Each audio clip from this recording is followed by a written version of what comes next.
দিখৌ বলীয়া বানৰ পাছত বৰ্তমান সময়ত উফন্দি উঠিছে বুলি ক'ব লাগিব দৰিকা নৈ। এই দৰিকা নৈ কাল ৰূপ ধাৰণ কৰাৰ পাছতেই আমাক যিহেতু আসাম টকচক যিহেতু স্থানীয় যিসমূহ ৰাইজসকল আছিলে ৰাইজসকলে যিহেতু অৱগত কৰিছিলে তাৰ পাছত আমি আহি দেখা পাইছোঁ এই যি দিখৌৰ পাছত যি দৰিকা নৈ কেনেকুৱা ধৰণৰ এটা কাল ৰূপ ধাৰণ কৰিছে বুলি ক'ব লাগিব।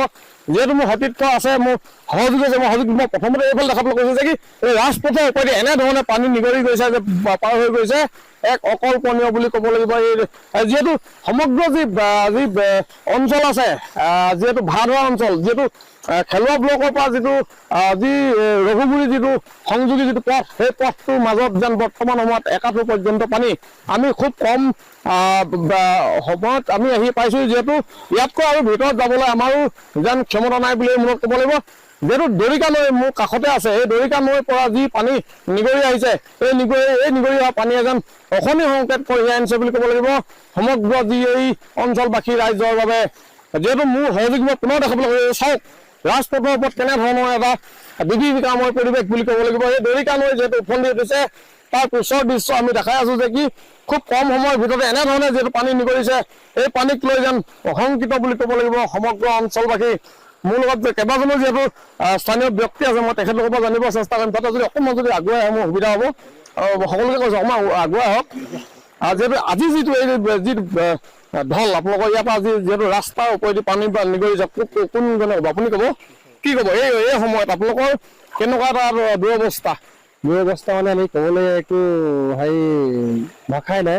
আমাৰ যিটো 20 তাৰিখৰ পৰা যিটো আমাৰ নাগালেণ্ডৰ যিটো ডাৱৰ বিস্ফোৰণ হৈছিলে, ডাৱৰ বিস্ফোৰণৰ যিটো আমাৰ পাহাৰৰ পৰা যিটো উফন্দি আহিছিলে, এইটো চম্পক বিহুবোৰৰ যিটো পৰিৱেশ চাবলৈ গ'লে মানে আমাৰ ভাড়াধৰা, শিৱসাগৰ, নাজিৰা, চৰাইদেউ, যোৰহাট, আমাৰ মেটেকা চেটেকা কৰি আদি সকলো ৰাইজ ভুক্তভোগী।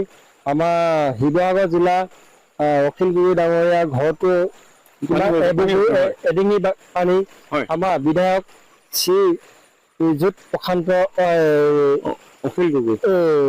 সুশান্ত ডাঙৰীয়াদেৱ বানমন্ত্ৰী তেওঁ বাদ পাইছে। আমাৰ যি আজিলৈকে তেওঁ আমাৰ ভাড়াধৰা সংযোগী পথ বিধায়ক হৈ পিনি এতিয়া বানপানীৰ যিটো মন্ত্ৰী বাদ পালে, তেওঁ আজিলৈকে দেখা দেখি নাই। আমাৰ ভাড়াধৰা গাঁওবাসী যেনেকে ভুক্তভোগী যিটো হেৰিয়াত আছে, সংকটজনক অৱস্থাত আছে। আমাৰ এখন চৰ্টত 32টা পৰিয়াল আছো হা, এখন চৰ্টত 32টা পৰিয়াল হাহাকাৰ অৱস্থাত হৈছে। থাকিবলৈ কিবা ব্যৱস্থা নাই, কিবা খাবলৈ ব্যৱস্থা নাই, পানীৰ যোগান নাই, কিবা যোগান নাই। আমি দিখৌ যিটো বলীয়া বানত যিটো বানপানীৰ পৰিস্থিতি, তাৰ গেলা পানী খাই যিটো আমি ভুক্তভোগী। আপুনি এতিয়া চাওক, ইয়াতে গাহৰি আছে, গৰু আছে, ম'হ আছে, কিবা আছে, ছাগলী আছে। আপুনি চালে আপুনি দেখিব, আমি মিছাকে নকওঁ, আপোনালোকে কেমেৰা দেখিব আৰু আপুনি ৰাস্তাত চালে দেখিব। এতিয়া মই আপোনাৰ পৰা এটা কথা জানিব বিচাৰিম যে যিহেতু পুনৰ উপন্দি উঠিছে বুলি ক'ব লাগিব দৰিকা নৈ, আপোনাৰ ৰাজপথেদি পানী বাগৰিছে, কেনেকুৱা এটা ভয় শংকাৰ মাজত আছে আপোনালোকে? এতিয়া আমাৰ ছালৰ ওপৰে পানী যাব।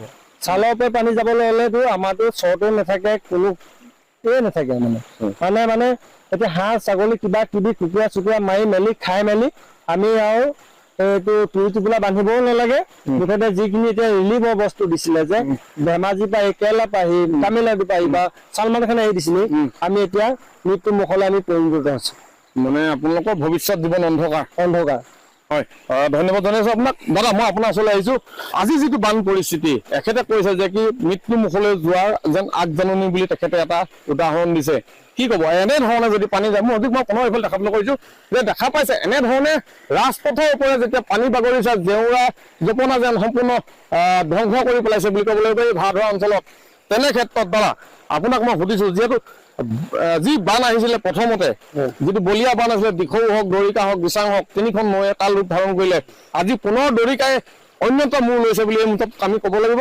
আপোনালোকৰ ৰাজপথৰ পানী বাগৰিছে, কি ক'ব এই মুহূৰ্তত? নিশ্চিতভাৱে আগত যি বান পৰিস্থিতি আছিলে যোৱা আপোনাৰ 20 তাৰিখৰ পৰা আপোনাৰ এককাল পৰ্যন্ত এই ৰাজপথত হৈছিলে। এতিয়া বৰ্তমান অকনমান শুকাইছিলে যদিও আজি পুনৰ উপন্দি উঠিছে আমাৰ দৰিকা। এইপিনে দিচাঙো বৰ্তমান মথাউৰি সংকটজনক অৱস্থাত আছে আৰু খুব মানে চিন্তাত আছো ধৰক কেতিয়া কোন সময়ত কি পৰিস্থিতি হয় ঠিক ধৰিব নোৱাৰি গৰু ম'হ ধৰক গাহৰি ছাগলী এইবিলাকৰ কথা বাদ দিছো আমি জীৱ-জন্তু বাদ দিছো মানৱ জীৱনৰ কথাটো আমি নিজৰ জীৱনক লৈহে চিন্তা কৰিছো সেইবিলাকৰ জীৱ-জন্তুৰ কথা এৰিছোৱে এনেকুৱা সংকটময় পৰিস্থিতি বৰ্তমান হৈছে এতিয়া গৰু ম'হো মৰিছে বহুত মানুহ হয়তো এনেদৰে থাকিলে মানুহো মৰিব লাগিব বিপদ মুক্ত হবলৈ কিমান দিন লাগিব হয়তো ধৰিব নোৱাৰো আৰু বিশেষকৈ আমাৰ যিটো এইটো খেলুৱা ব্লকৰ পৰা যিটো ভাড়া গড়ত লাগিছে ৰাস্তাটো আজি সেইপিনে হৈ আপোনাৰ শিৱসাগৰ যায় আজিলৈকে ৰাস্তাটো কোনোদিন চৰকাৰ আহিলে চৰকাৰ গ'ল চৰকাৰ সলনি হ'ল বিধায়কো সলনি হ'ল তাৰ উপৰি কিন্তু আমাৰ ৰাস্তাটো আজিলৈকে কোনোদিন এটা ভাল নহ'ল এইবোৰ গৰাখহনীয়া আপোনালোকে দেখা পাইছে গৰাখহনীয়া গাড়ী এখন যাবলৈ ভাল চিন্তা কৰিবলগীয়া হয় 10 বাৰ চিন্তা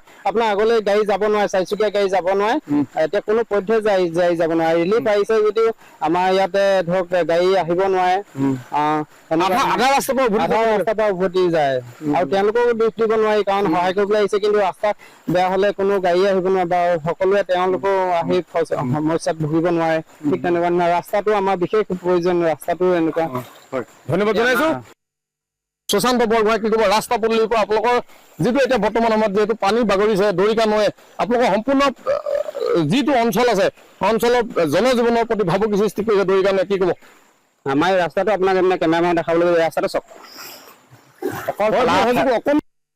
নহলে এখন বাহন পাৰ হৈ যাব তাক লৈ সমগ্ৰ যেন ৰাইজসকল যেন বিপদাপন্ন বা তেখেতলোকে শংকিত বুলি ক'ব লাগিব এই যি বানপানী যিহেতু নিগৰিছে বুলি কয় পাৰ হৈ গৈছে উফন্দি উঠিছে দৰিকা নৈ তাৰ পাছৰ দৃশ্য এয়া দাদা কি ক'ব শেষত কি ক'ব আমি এতিয়া ৰাতি কেনেকে থাকিম তাকে চিন্তা কৰি আছো ভাত পানী মুখত সোমোৱা নাই পানীটো আজি ৰাতি বাঢ়ি গ'ল আমি কেনেকে ক'ত থাকিম তাকে চিন্তা কৰি আছো একেবাৰে শেষত আপোনাৰ পৰা আৰু এটা কথা সুধিব বিচাৰিছো যিহেতু আপোনালোকৰ যিটো বান পৰিস্থিতিৰ পাছত আপোনালোকৰ ভয়ংকৰ বিপদ আহি আছে বুলি ক'ব লাগিব স্বাস্থ্যজনিত কাৰণত চিকিৎসা যথেষ্ট দৰৱ পাতিৰ প্ৰয়োজন হ'ব কি ক'ব এনেকুৱা লাগিছে আমাৰ মৃত্যু মুখলৈ গৈ আছো এনেকুৱা যেন পৰিস্থিতি হৈ আছে মানে আপোনাৰ ৰাস্তাটো বিশেষকৈ মই ৰাস্তাটোৰ কথা কওঁ দেই ৰাস্তাটো হয়তো আজি অলপ ওখকৈ ধুনীয়াকৈ পকাকৈ বনাই দিয়া হেঁতেন এনেকুৱা পৰিস্থিতি অলপ কমিলে হয় চাগে এতিয়া পানী ওপৰত বাগৰি আহিছে কাষৰ ঘৰবিলাক আমাৰ ঘৰবিলাকত এতিয়া এবুকু পৰ্যন্ত পানী হৈছে আৰু লগতে এনেকুৱা হৈছে আপোনাৰ ধৰক কাৰোবাৰ এতিয়া এনে ক্ষেত্ৰত ৰাজ্য চৰকাৰৰ যথেষ্ট কৰণীয় আছে